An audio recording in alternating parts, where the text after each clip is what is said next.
México en un desayuno, que aparte el hotel, ¿te acuerdas que era un lugar chiquitito, que le entraba el sol y podías desayunar? Me encontré un periódico arrumbado y lo empecé a hojear y vi, se encontró una casa en Tampa que perteneció al Capone, a Scarface. O bueno, de inmediato empecé a hacer llamadas y me obstiné hasta que encontré la manera de que me la abrieran y poderla grabar. Y Pietra, que no le gusta jugar, se había servido una cuba. Entonces estaba sentado ahí en el restaurancito del casino, empezando a tomarse su cuba.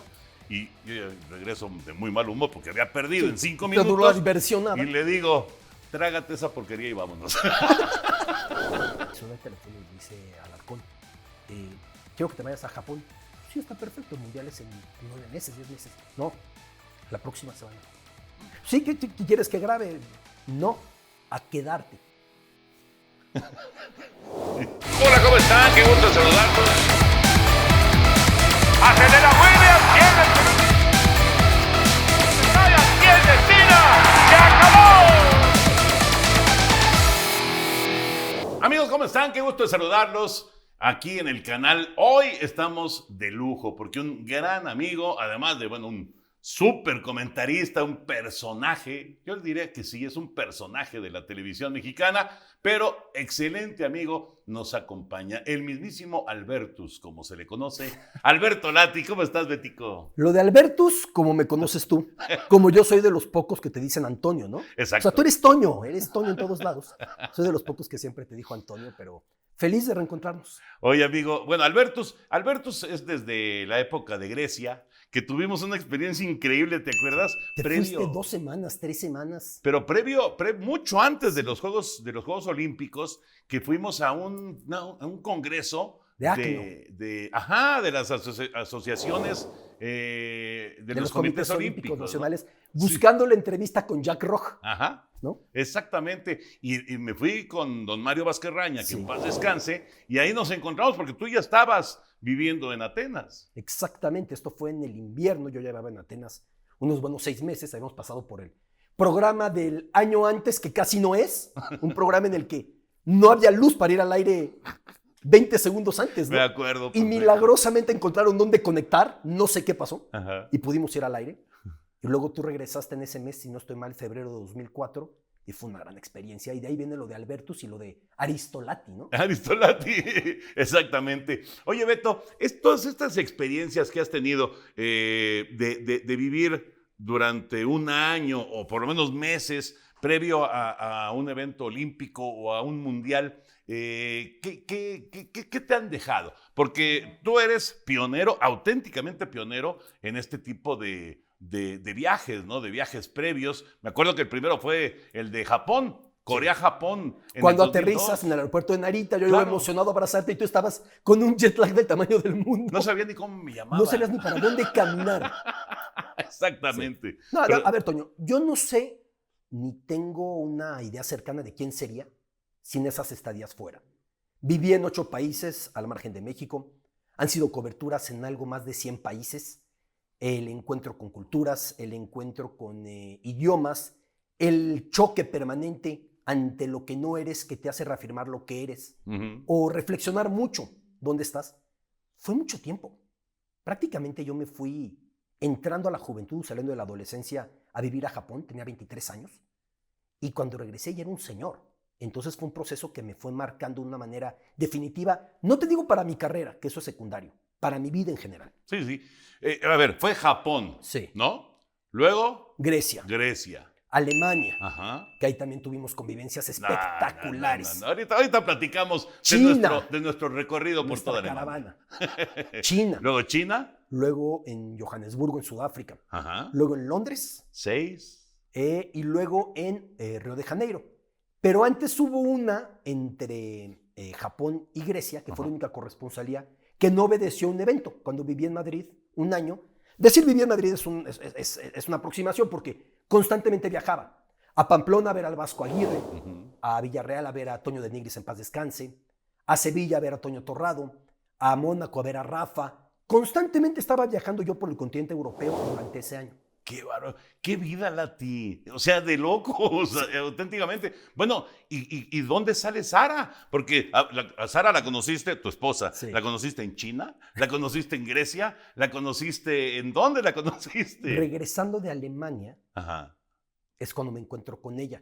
Sobre todo que en ese momento yo planteo que quiero irme menos tiempo a Beijing y me lo conceden con la condición de que me vaya y que llegue muy bien hablando chino. ¿Te acuerdas de mis clases de mandarín en la sala Sí, de cómo juntas? no. Ahí en Sí. Televisa Chapultepec. Y es cuando conozco a mi hoy esposa Sara y ya luego nos casamos y ya ella se va a vivir conmigo recién casados a Johannesburgo. Y ya no se quería regresar. No, ella ya estaba feliz en el tren de los viajes. Incluso ella me decía, no, hombre, si hubiera habido corresponsal ahorita para los Juegos Olímpicos de Tokio y se alarga por la pandemia 2 años en Tokio, qué maravilla. La adicción por el viaje, la adicción por ese choque cultural, se le quedó también muy marcada. Viviríamos después en 2014 con mi hija Tami, recién nacida, Ujú. en Río, y será la última corresponsalía. Ya después ya han sido viajes diferentes y coberturas muy distintas en otras etapas, ¿no? sea, Ya pero- con Fox Sports y con Claro Sports. Exacto, pero has seguido viajando mucho. Ya no de quedarte meses, pero has viajado mucho todavía. Sí, mucho más estructurado porque ya son viajes, ¿Por qué no estaba Alarcón? bueno, por principio de cuentas, porque ya no hay el que yo tenía un telefonazo y yo no sabía en dónde iba a amanecer al otro día. O sea, yo escuchaba el teléfono, veía 52245000, el teléfono de conmutador de Televisa Chapultepec, y decía, empaco para frío, empaco para calor, agarro una maleta, el pasaporte. Así era mi vida realmente. Ajá, ajá. Así vivía yo rebotando por todos lados. Y ahora es muy estructurado porque es fijo al año, Super Bowl, final de Champions de Europa League, Serie Mundial, y a esto se añade algún evento. Sí, son los Juegos Olímpicos, Copa Confederaciones, Copa Oro, Mundial, pero tiene mucho más estructura de lo que era antes, ¿no?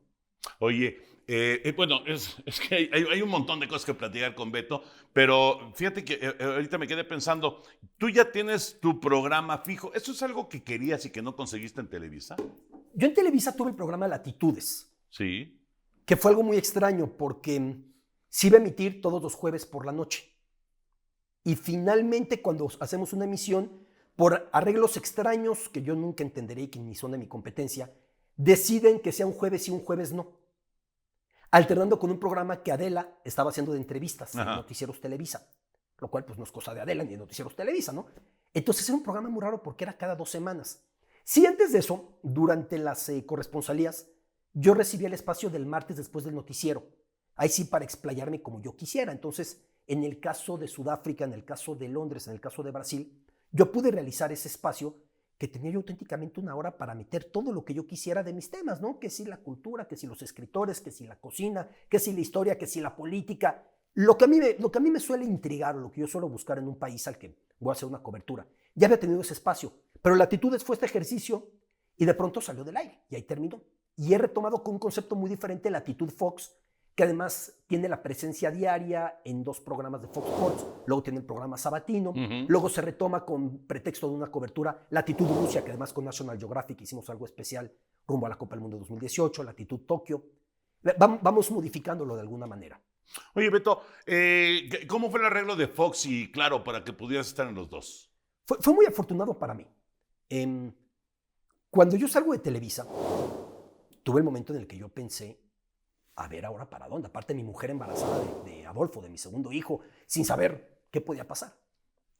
Y tanto mi esposa como mi hermano me decían, espérate, vas a ver. Y tuve mucha suerte porque muy pronto, la verdad es que fui muy afortunado, tuve muy buenas opciones de trabajo. Y de las opciones que se me plantearon, evaluándolas, terminé por considerar lo de Fox y lo de Claro. Fox me permitió ir adelante con Claro, que tenía ya encima sus primeros olímpicos. Bueno, había tenido Sochi 2014, los primeros olímpicos de verano para Río. Y de inmediato con Claro esto prosperó a decirme, tú con la televisora que te quedes, por favor, vamos a llegar a un arreglo de una manera muy propositiva, muy positiva. Y se dio de esa forma. Y así he podido ir trabajando con las 2 de la mano, buscando... También yo tengo muy clara una cosa, Toño. No es habitual que trabajes para 2 televisoras. La única manera de que funcione es que sacrifiques tiempo de sueño o de descanso para hacerlo posible sin que merme la calidad. Porque tú puedes decir, bueno, no duermo para estar en las 2 y a lo mejor sales como trapo y no puedes ni hablar ni estructurar. Exacto, exacto. Entonces, yo entiendo que el que te contrata espera de ti lo mejor y no una sobra, no una migaja. Y ha sido de esa manera. Fue un gran reto en Tokio. Fue un gran reto en Rusia, con la suerte en Rusia de que la terraza de Claro Sports estaba a unas 5 cuadras de la de Fox Sports. Entonces, saliendo del aire en 5:30 de la mañana, caminaba a la otra y entraba perfectamente al aire. Y todo ha sido cuestión de ir conciliando y de ir arreglando. A veces complicado, pero así fue en aquel momento. Oye, Betico, regresando a estas coberturas espectaculares de tanto tiempo, de tantos meses. A ver, explícame, por favor, ¿cómo le haces? Digo, te encanta, eres un reportero, ¿no? Además de tantas cualidades que tienes, pero eres un reportero. ¿Cómo encuentras historias, Beto? O sea, te vas a Japón y de repente encuentras unas historias que dices, qué bárbaro. O te vas a Grecia y no, pues ahí están, como si fueras un nativo de Atenas, ¿no? ¿Cómo le haces para encontrar esas historias? Muchas veces por suerte. Reporteros sin suerte. Acuérdate de la historia de ¿era Tampa? Sí, de la casa de Al Capone. ¡Exacto! Pero eso fue hojeando el periódico en un desayuno, que aparte el hotel, ¿te acuerdas que era un lugar chiquitito, que le entraba el sol y podías desayunar? Me encontré un periódico arrumbado y lo empecé a hojear y vi, se encontró una casa en Tampa que perteneció a Al Capone, Scarface. Bueno, de inmediato empecé a hacer llamadas y me obstiné hasta que encontré la manera de que me la abrieran y poderla grabar. Muchas veces es con suerte, Toño, pero hay que buscar la suerte. Yo estoy convencido de que tiene que haber un balance. No puedes ir a una cobertura. A mi manera de entenderla, yo no juzgo, cada quien que la haga como prefiera. No puedes ir a una cobertura sin haber leído todo sobre ese lugar. Pero el leer todo sobre ese lugar no funciona si no caminas todo en ese lugar. Por eso yo repito que cuando veo un reportero con los zapatos muy bien boleados, desconfío de él. No por la falta de higiene, hay que tener presentación. Hay que ir muy cómodo para trabajar y para caminar y caminar y caminar. ¿Por eso nunca tuviste coche en tus coberturas? Claro, porque el transporte público es un gran lugar para acercarte a una cultura. Por eso cuando era corresponsal, yo que soy de tomar mucho café, lo sabes perfecto, no me gustaba tener cafetera en la casa. Para obligarme a las 6:30, que soy muy tempranero, estar fuera, ya buscando dónde comprarme un café y estar viendo, y estar hablando, estar escuchando, ser un metiche natural.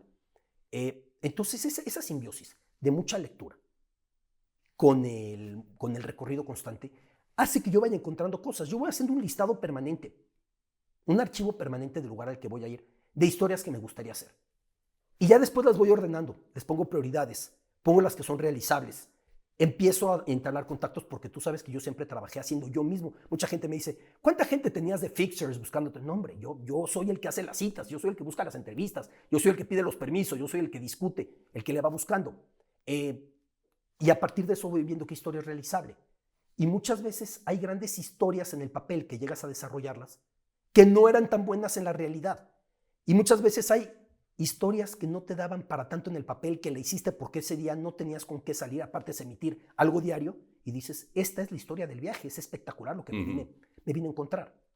Fíjate que ahorita que dijiste de leer y leer y leer, bueno, así como ¡pum! Me llegó la imagen, estábamos en Columbus, ¿sí era Columbus? ¿Algún partido de la selección? En algún partido de la selección. Y entonces estábamos haciendo enlaces y ahí estaba la cámara puesta, no sé qué.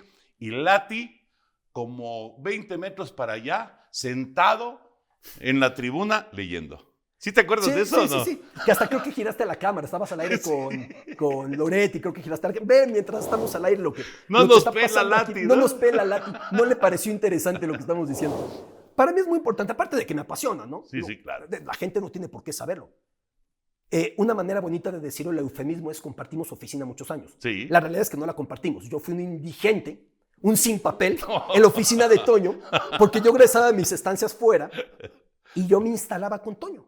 Y entonces estábamos ahí pegados y tú de repente estabas matando cerditos en Angry Birds y yo estaba leyendo y leyendo, exacto. Yo estaba escribiendo lo que iba a ser mi primer libro, etc. Pero así, sí, para mí la lectura es muy importante. Oye, Beto, ahorita que dijiste de Loret, sigues con Charlie, ¿no? Sí, estamos todos los días en Así las Cosas. Es un placer trabajar con él. Tipazo. Que además ya lo evangelizamos, no era futbolero. Y el Liverpool lo tiene metido con el fútbol de lleno, ¿no? El que es beisbolero de pasión. Sí. Y bueno, León de Yucatán se quedó con las ganas del título. Fíjate que al aire íbamos diciendo, ya va 1-0, ya va 2-0, ya va 3-0. Hasta que se los voltearon. Y le dieron la vuelta y Tijuana fue campeón. Beto, ¿estás aprendiendo ahora Árabe. Árabe. ¿Y este va a ser tu idioma número? Número 13. No manches, ¿qué te Pero, a pasa, ver, Beto? hay que decir algo Oye. importante.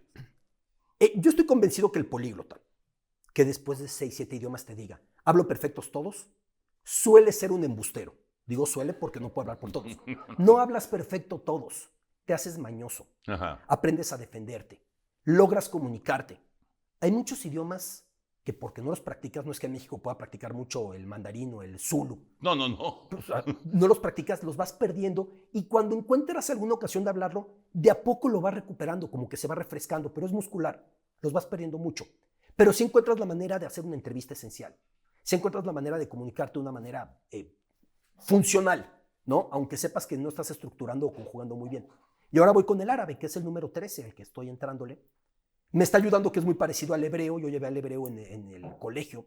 Tiene muchas palabras similares, muchos sonidos similares. ¿El hebreo fue tu segunda lengua o tercera? Mi segunda. Segunda. Sí, porque en el Antes colegio, del inglés. Exactamente, porque el colegio al que yo fui, el Tarbut, que Tarbut significa cultura en hebreo, Ujú. no tenía inglés en aquel momento, ahora ya tiene. Entonces yo aprendí a hablar hebreo antes que inglés. Híjole, estás loco, Beto. Y ahora con el árabe, pues ahí la llevamos.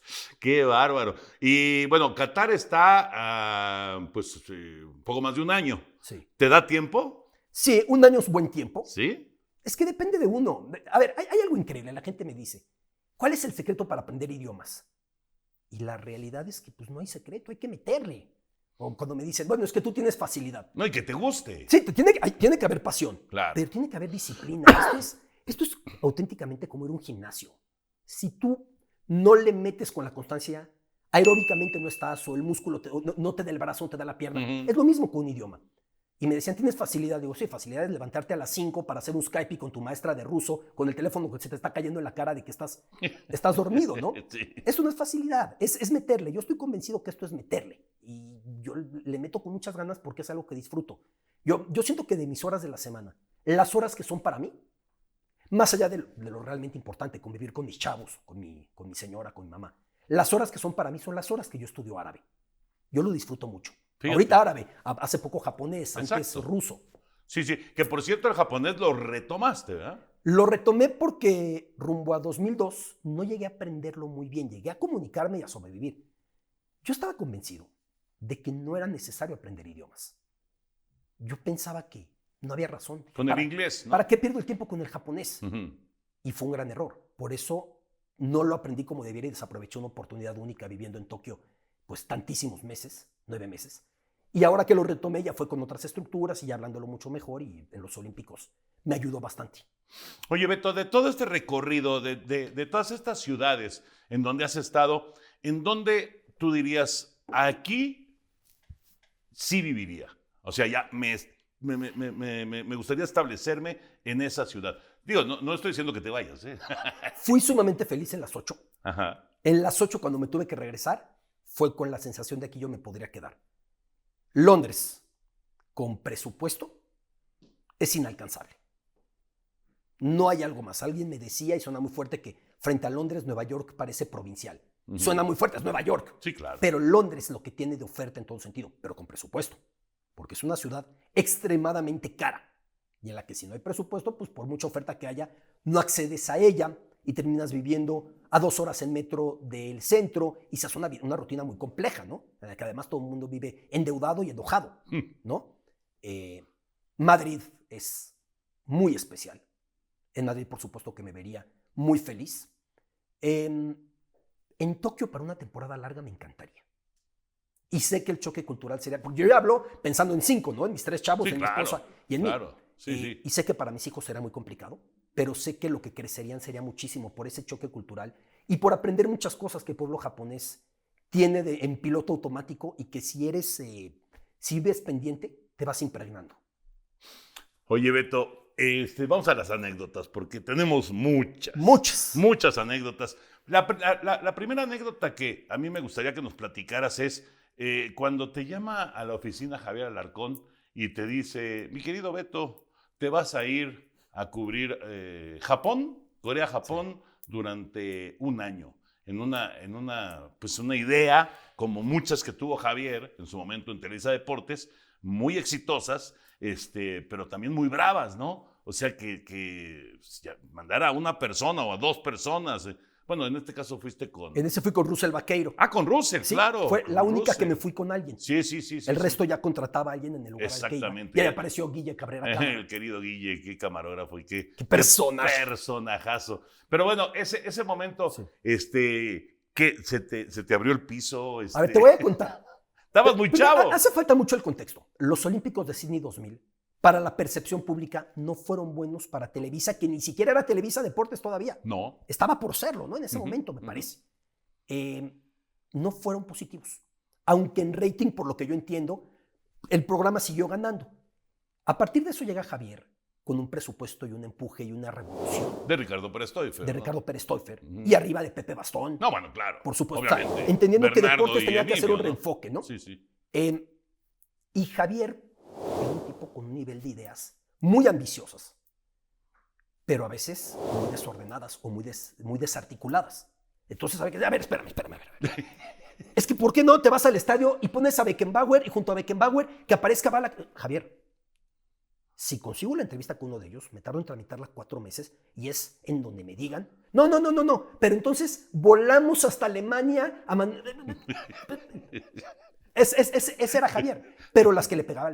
Ajá. Y en una de esas, cuando yo termino la cobertura de la Eurocopa 2000, que fue mi primer viaje importante teniendo 21 años en Holanda y Bélgica, Javier se da cuenta de lo que yo hice, que todo salió muy bien ahí, de las entrevistas, de los reportajes, no sé hasta qué punto culturales, pero tratando de que la gente viajara a través de los contenidos.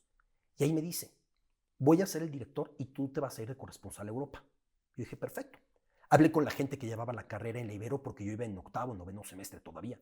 Me dieron permiso de seguir la distancia, estaba Gaby Marketing. Ahora la maestra estaba por ahí en la carrera y Pepe Carreño me apoyaban completamente. Y esa corresponsalía no terminó por hacerse. Entonces yo ya tenía entendido que era una posibilidad que yo me fuera a vivir al exterior. Pero no pensé que fuera que me dijeran te vas en una semana. Yo tenía varicela. Cuando te da varicela después de los 18 años te da fuerte, ¿no? Te pega. Me dio muy fuerte. Yo estaba en la casa y suena el teléfono y me dice Alarcón, quiero que te vayas a Japón. Sí, está perfecto, el mundial es en 9 meses, 10 meses. No, la próxima semana. Sí, ¿qué quieres que grabe? No, a quedarte.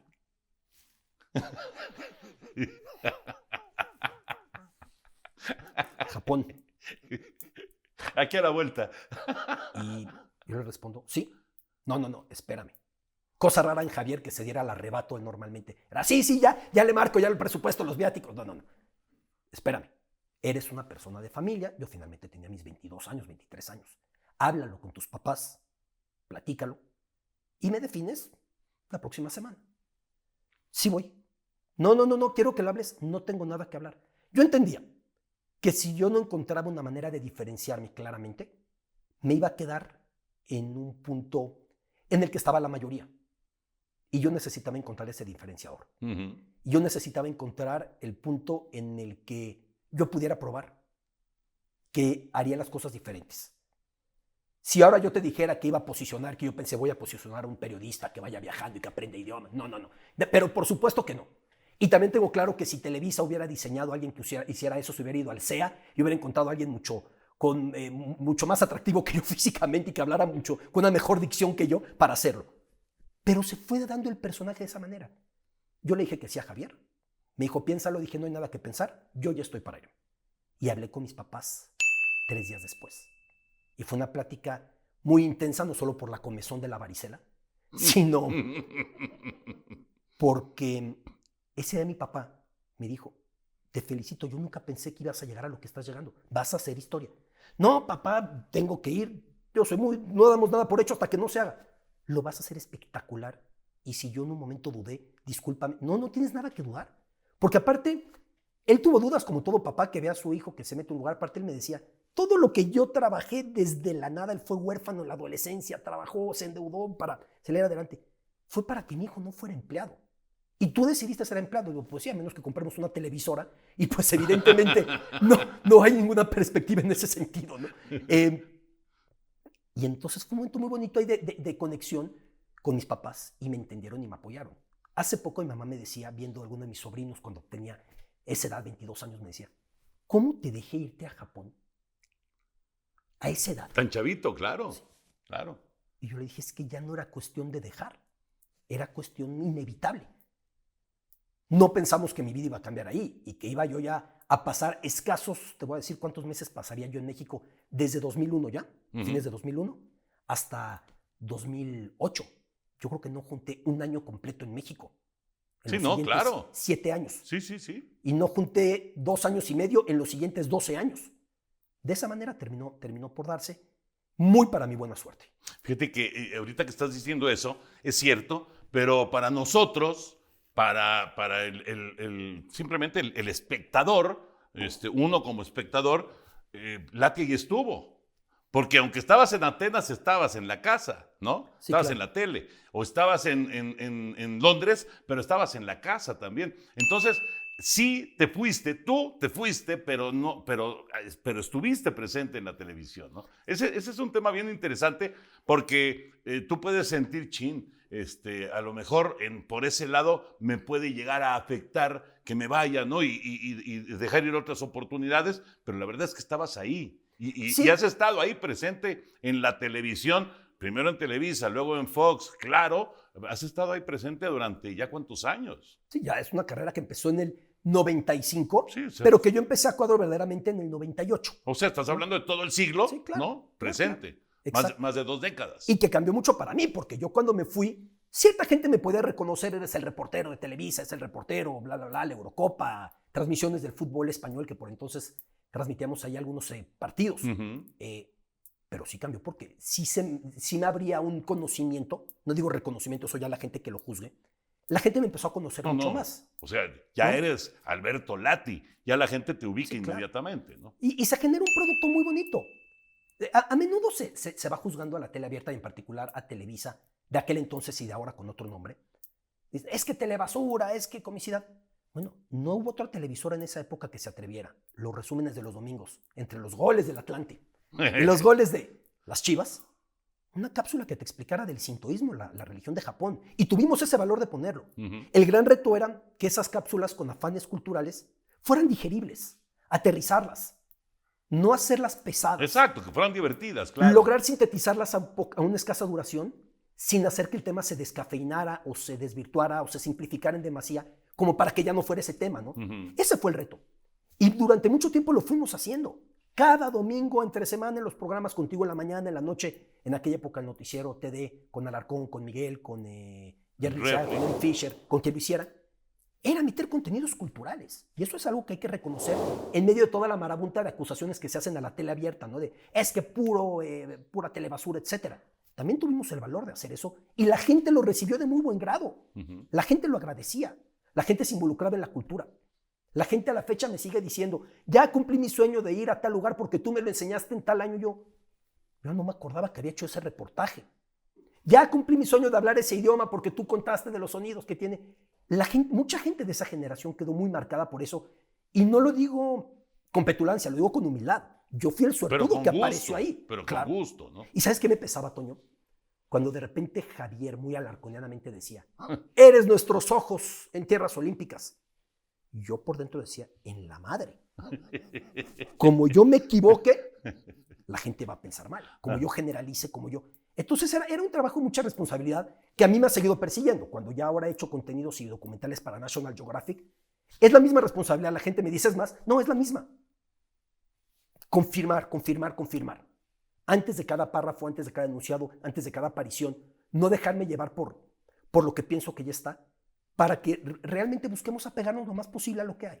Y calidad, ¿no? Calidad, porque yo si algo pienso sobre Alberto Lati y su trabajo es calidad. O sea, para mí está muy relacionado, Beto. Y eso es importante y es muy valioso.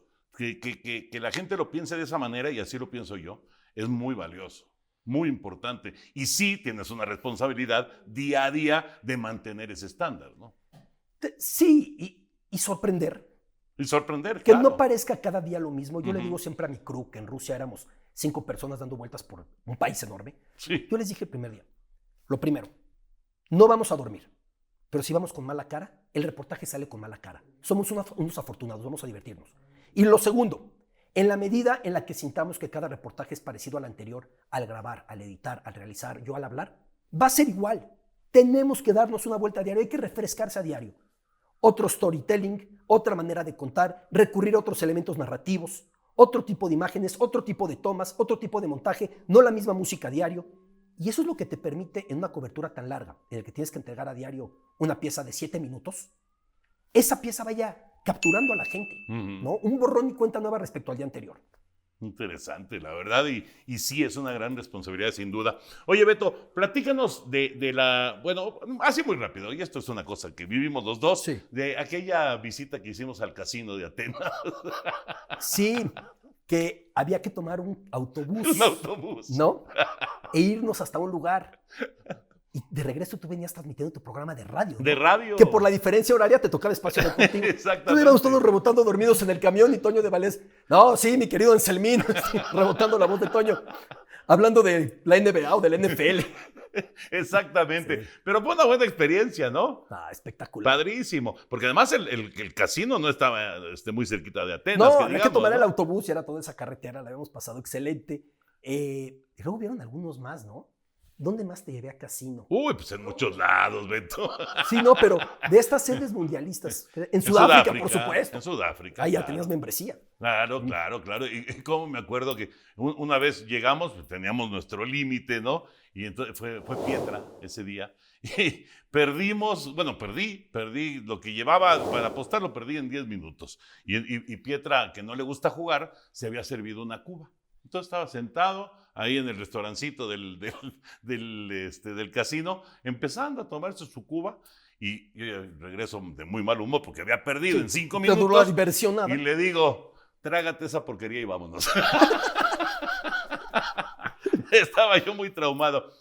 El recorrido por la caravana, que además estaba Oscarito también, en ese recorrido que hicimos previo al Mundial de 2006, que visitamos todas las sedes mundialistas, ¿te acuerdas? Sí, que aparte fue un lío coordinarlo, porque llevábamos un crew alemán con el muchachón. Ajá. ¿Te acuerdas? Sí. Llevábamos un crew Se alemán. parecía al muchacho. Entonces yo tuve que coordinar el permiso para salir en vivo del lugar principal de la ciudad. Uh-huh. La plaza principal de Kaiserslautern, de Stuttgart, de Múnich, de Colonia, de Frankfurt. El permiso además, bueno, el hotel para toda la caravana donde íbamos a dormir nosotros y el crew alemán que iba con nosotros. Y por allá también entrevistas que íbamos haciendo de camino. Y Paco Villa iba un día antes. Exacto. Y fue algo espectacular, todo fue en coche. Por ahí algún productor chocó y tuvo que pagarle una pieza a un alemán. Del gordo Salazar. Afuera del estadio del Borussia Dortmund. Claro. Que le dije, yo me compré un uniforme y una salpicadera, ¿no? Porque terminó pagándole la Y salpicadera. a un quería que alemán. todos pagáramos. Sí, sí. Yo no choqué. ¿No? Por ahí también se dio cuando me empezabas me decías, ya te hiciste alemán, porque yo tenía todo, tenemos que salir a tal hora. Sí, y no tenemos que llegar. manches. ¿No te acuerdas el recorrido cuando íbamos en la carretera que nos estabas explicando? Y estos bosques los pusieron hace 20 años apenas. No, sí, me acuerdo perfecto. Íbamos rumbo a Kaiserslautern, iba explicando de Carlomagno. Iba Alarcón manejando, Toño de copiloto y pues el chavito del grupo atrás. Y yo les iba explicando y de repente pues, me empezó a picar la garganta. Dije, llevo hablando un buen rato. O sea, como que ya el monólogo ya se alargó y ustedes ya ni contestaban sí, no. Te íbamos escuchando, No, Beto. no creo.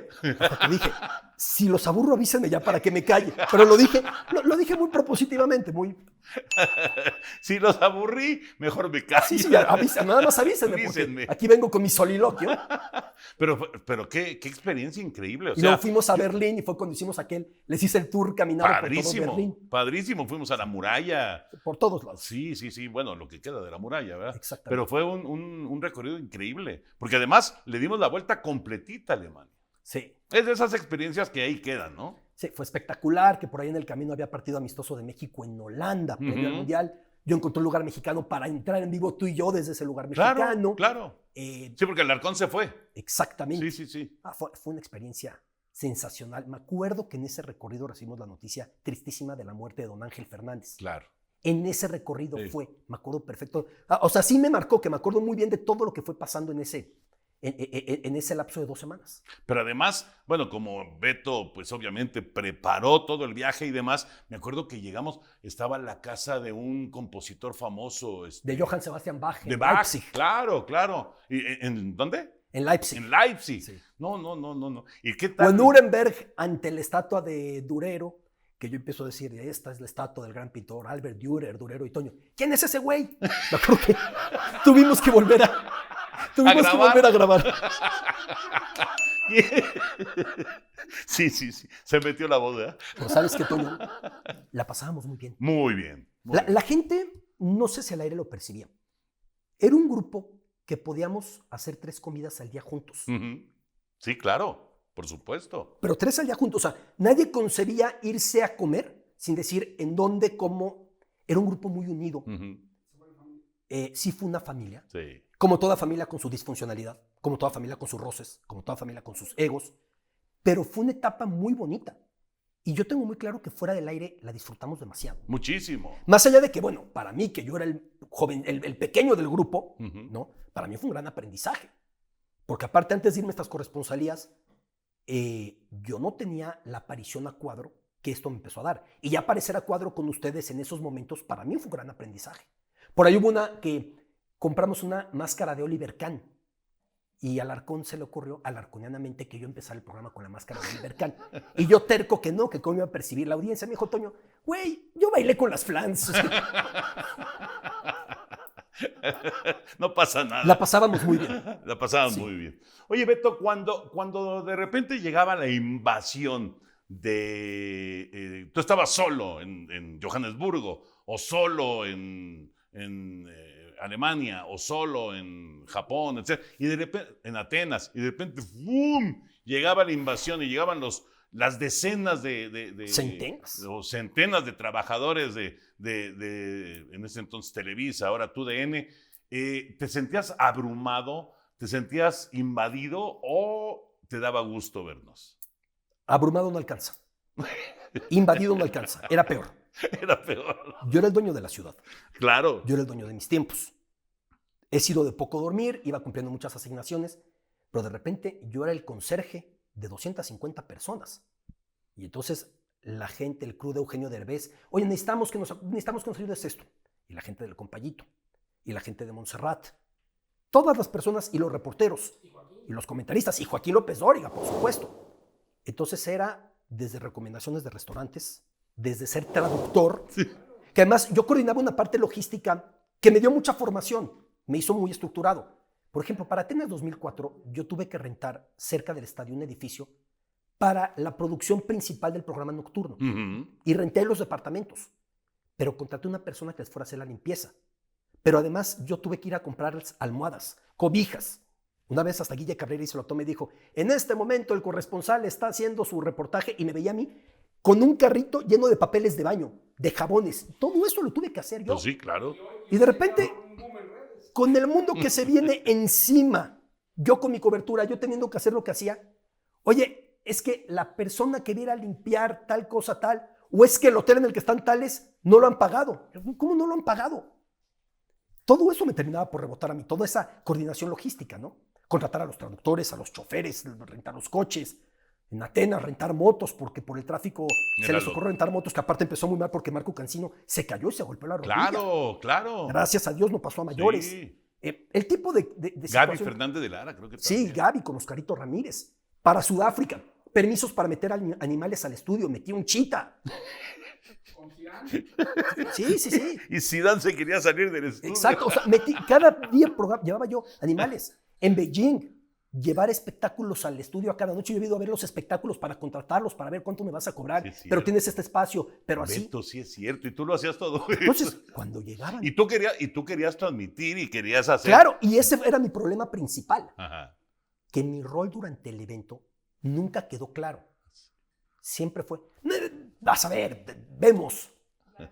Y nunca quedó claro. Y es donde yo entraba con mis etapas de crisis, porque pasar de ser, en Alemania fue 1 año y medio antes, el más importante año y medio, y que llegue el evento y no ver cómo así, o que, bueno, ponlo para que presente el análisis arbitral. Yo no estoy aquí para presentar el análisis arbitral, déjame que te cuente más, etcétera. Y ahí yo tenía ese tipo de crisis que nunca terminaron por resolverse a cabalidad, ¿no? O sea, Sí, es muy cierto. curioso. Esto nos siguió hasta el último evento que tuvimos juntos en Televisa, que fue Brasil 2014. Es que lo platicamos varias veces, Beto. O sea, tú estás, ¿no? Tú eres el rey del lugar, Sí, claro. efectivamente. Y de repente, ¡fum! Se te llena Bueno, se te llenaba hasta tu departamento. Bueno, en Atenas hubo una ocasión. Esta anécdota es genial. A un par de semanas de los Olímpicos o 10 días, Ana Guevara corrió su última carrera. Ujú. Y como no estaba listo el IBC, el centro de televisión, para emitir, decidieron hacerlo desde mi casa. Mi departamento en Atenas, de repente llegan 50 personas. No es un decir. Llega de avanzada alguien con cervezas, con pizzas, y empieza a llegar gente, ingenieros. Yo quería entrar a mi cuarto a cambiarme y ya en mi cuarto había 3 personas echadas en la cama. O sea, esto era para que no hables de invasión. Ahorita me acuerdo con mucha risa. Vamos a ir al aire. Yo soy fatal para todas las cuestiones técnicas. Yo no sé cambiar un foco. Pero yo conocía mi casa. Y cuando me dicen, vamos a colocar un switcher, yo les dije a los ingenieros que saben infinitamente más que yo, no va a dar. Cada que yo he buscado con esa instalación hacer algo, se me cae la luz. No, porque un switcher, los watts, los volts. Yo conozco esta casa. Yo incluso desconectaba algunas cosas en la casa cuando entraba al aire para que en vivo no fuera. Yo estaba en vivo, que se me cayera la luz. Sí, Era claro. una instalación vieja, con un departamento hermoso con vista al Partenón. Al Partenón, padre, me acuerdo, pero como Claro. si fuera ayer. Con su alberquita. Padrísimo. Sí. Tenía ahí una alberquita en la terraza Epa. para remojar los pies porque el calor era brutal. Sí. Y cuando vamos entrando al aire y en cuanto saludamos, estaban al aire Enrique Buraquitú, Ajá. se va la luz. Y grita Alarcón, ingenieros, que lo haga Lati como él sabe. No, es que el switcher no jala. Pues no jalará, yo les dije. Y ya arreglamos todo y ya pudimos entrar al aire, ¿no? Otra cosa que yo aprendí fue manejar la antena para poder emitir desde mi casa. Claro, Siendo yo un tipo muy torpe para esas cosas. Pero te ponían instalación ahí. Iba un claro. ingeniero por un mes, no sé cuánto, Claro. a instalar la antena ahí en tu departamento. Y así es como emitíamos en vivo. Sí. Es increíble porque hoy por hoy dices con Skype y con FaceTime, con tantos recursos que tienes, por Zoom. ¿Qué necesidad? En esa época, parece que es la prehistoria, necesitabas un plato para emitir, ni siquiera Live View. El Live View todavía lo empezamos a usar ya en Londres, 2012, y no nos garantizaba una señal muy buena para el aire. Era una solución para sacarte de apuros, Sí. pero necesitabas un plato, necesitabas emitir satelitalmente. Oye, Beto, platícale a la gente, por favor, porque también es una joya. Cuando empiezas a decir, ¿sabes qué? Yo creo que ya esto de las coberturas ya estuvo, ya que vaya otro, le empezaste a decir a Javier, y Javier te llevó con los jefes. Me acuerdo perfecto porque estaba yo ahí presente y estaba en Múnich, y estaba Emilio, y estaba Bernardo, y ahí estaba sentado Alberto Lati y lo estaban convenciendo de que siguiera con las coberturas. Sí, fue tremendo porque yo ya rumbo a China, yo no quería hacer un proceso de un año. Yo tenía una crisis y hoy la entiendo muy bien, más allá de lo que pasaba en el evento. Yo entendía que no iba a poder vivir cambiando de país para siempre. El que se había ido tenía 23 años. Para ese momento, pues yo ya iba rumbo a los 30, ¿no? Y yo quería también hacer un camino sin tener que estar cambiando de país permanentemente. Y entre más viajara, más iba a postergar ese camino. Y eso me inquietaba. Y entonces Alarcón muy sutilmente fuimos a una comida con Emilio Azcárraga, con Bernardo Gómez, con Pepe Bastón. Y terminando la comida, bueno, nos vamos en este coche, tú te vas con ellos. Y estuve con ellos toda una tarde que me repetían de la importancia de cómo estábamos haciendo historia, de lo que necesitaban, bla, bla, bla. Fue de esa manera, ¿no? La verdad es que siempre tuve un apoyo muy grande, hasta el último día con Emilio. Recientemente por ahí intercambié mensajes con Pepe, a Bernardo tiene un rato que no tengo el gusto de encontrármelo.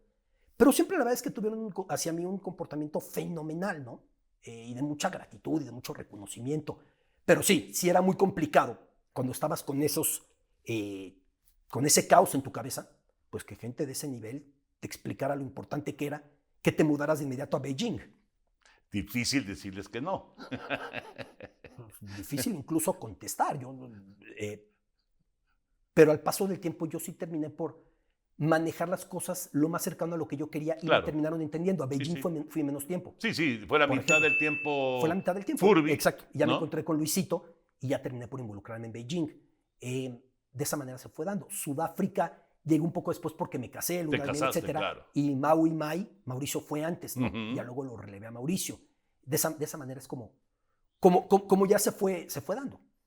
Oye, y ya para terminar, Beto, Fox Sports y Claro, ¿qué significan para ti? Trabajo sumamente contento. Me gusta ser muy claro una cosa, Toño. Para hablar bien de lo que haces hoy o de lo que sientes hoy, no tienes que hablar mal de lo que hiciste antes o sentiste antes. Fui muy feliz en Televisa. Aprendí muchísimo en Televisa. Para mí era importante cerrar esa puerta sin azotarla. No es fácil, ¿eh? El común de la gente cuando sale de un lugar azota la puerta y que reviente y que truene la sala y que se escuche. Yo quería azotar esa puerta con cierta delicadeza, con respeto a 20 años de historia que había tenido yo ahí. Y en Fox Sports, sobre todo, lo que yo agradecía a profundidad con un líder como Ernesto López, que es una cosa espectacular. Tipazo, la verdad. La manera en la que Ernesto me invitó a trabajar y la manera en la que yo entendí que mi camino era en Fox, con lo que Ernesto me dijo, porque Ernesto antes, ¿te acuerdas que había trabajado en Reforma? Tú Sí, trabajaste claro. con él escribiendo en Reforma, ¿no? Así es, así es. Y yo cierta vez, mucho tiempo antes, le había ido a pedir trabajo a Ernesto para escribir en Reforma. Y Ernesto me dijo, hace un tiempo un jovencito me vino a pedir una oportunidad para escribir en Reforma y yo no se la di. Hoy yo te vengo a pedir una oportunidad para que veas lo que podemos hacer juntos. Y se hizo una relación increíble. Mira, las diferencias esenciales. La tele abierta tiene tiempos muy restringidos. Ujú. Y bajo el pretexto de ser una revista para buscar captar todas las capas demográficas, a veces no dice nada o a veces dice mucho, según el caso, según cómo se lleve. La tele de paga va mucho más enfocada. Y mi rol aquí es ser el diferente en esa tele deportiva, en la que estamos desayunando, comiendo y cenando, el análisis del fuera de lugar, del penal, de lo que pasó, partidos de, serie, de playoffs de grandes ligas, el fútbol americano y muchos etcétera, Fórmula 1. Yo ahí mi rol es un poco distinto, aunque también tengo participación en ese tipo de programas como Fox Sports Radio, ¿no? Y lo que yo más valoro es, yo me acuerdo lo que era en Televisa, regatear tiempos. Tú lo sabes, Oscar Gutiérrez lo sabe. Cuando yo marcaba, tengo una gran nota. Tengo una entrevista con Ban Ki-moon. Bueno, corta las 50 segundos. ¿Cómo corta las 50 segundos? Es Ban Ki-moon, que aparte lo que me dijo en la entrevista a mí, lo iba a decir sin que nadie supiera 2 días después en la inauguración olímpica. Fue el video que abrió la inauguración.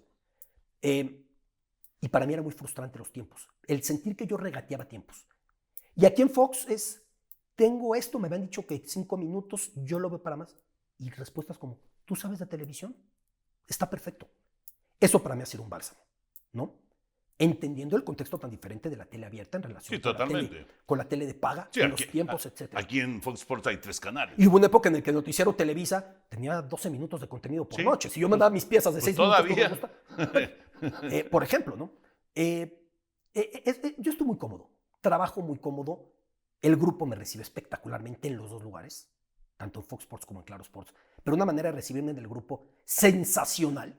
Me sentí integrado. Yo llegué al avión para viajar a Río con la gente de Fox, como casi mi primer día ahí. Y fue un poco intimidante, pero pues yo entendí que si había llegado con lo que son los medios que había llegado, yo tenía que demostrar mucho y tenía que trabajar más que todos. Y el grupo se contagió, hicimos una amistad espectacular con todos. Nivel producción, nivel administrativo, nivel contenido, que aparte es más pequeño. Sí. Es muy diferente. Y lo mismo con Claro Sports. Entonces sí, me siento muy afortunado. Trabajo cómodo, trabajo contento, disfruto lo que hago. Siento que es valorado el contenido que genero. Betico, mándale un abrazo y un beso, por favor, a Sarita, a tus hijos. ¿Cómo van los chamacos? ¿Son de 8? 8 Tami, 5 Adolfo, 2 Rubén. Wow. Luego me dicen mis jefes en Fox, hubieras llegado antes, ya tendrías 6 hijos, porque aquí la producción ha ido incrementando. No, tengo 3 chavos, igual que tú. Fíjate, curiosamente, igual una niña y 2 niños. Uh-huh. Y te agradezco mucho igualmente a la Yoyes, a tus hijos, a tus nietos. Y es un privilegio verte siempre. ¿Sabes qué es chistoso? Nos dejamos de ver 1 año y medio, 2 años. Sí. Y cuando nos vemos parece que estuvimos que ayer. seguimos compartiendo 5 horas cada día en la oficina. Y eso es algo que no tiene precio. Fíjate que tienes toda la razón, Betico. Parece que nos vimos ayer. Ya para despedir, mi querido Albertus, por favor. Acá lo tenemos de recuerdo. Qué placer tener a Alberto Lati aquí en el canal. Más que cualquier otra cosa, un gran amigo. Con tantas anécdotas, con tantos viajes, tantos momentos, tanto en México como pues en diversas coberturas. Sinceramente es un gusto tenerte, mi querido Betico. Y lo mejor para ti y afortunadamente, gracias, amigo. Y afortunadamente te pegó el COVID, pero ya la libraste. Exactamente, afortunadamente todo en paz, las vacunas atenuaron bastante y estamos bien. Gracias, Betico. Es un privilegio, saludos a todos. Gracias. Alberto Lati con nosotros. Y no olviden darle el like, darle la campanita. ¿Tú sabes qué es darle la campanita? No, pero denle con todo. Entonces, Bueno, como no si importa. terminara el round. No importa, yo no he terminado de entenderlo, pero ustedes denle a la campanita, denle like y ya lo saben, nos vemos próximamente aquí en el canal. Hola, ¿cómo están? Qué gusto saludarlos. Acelera Williams, tiene el tiene Cena, ¡se acabó!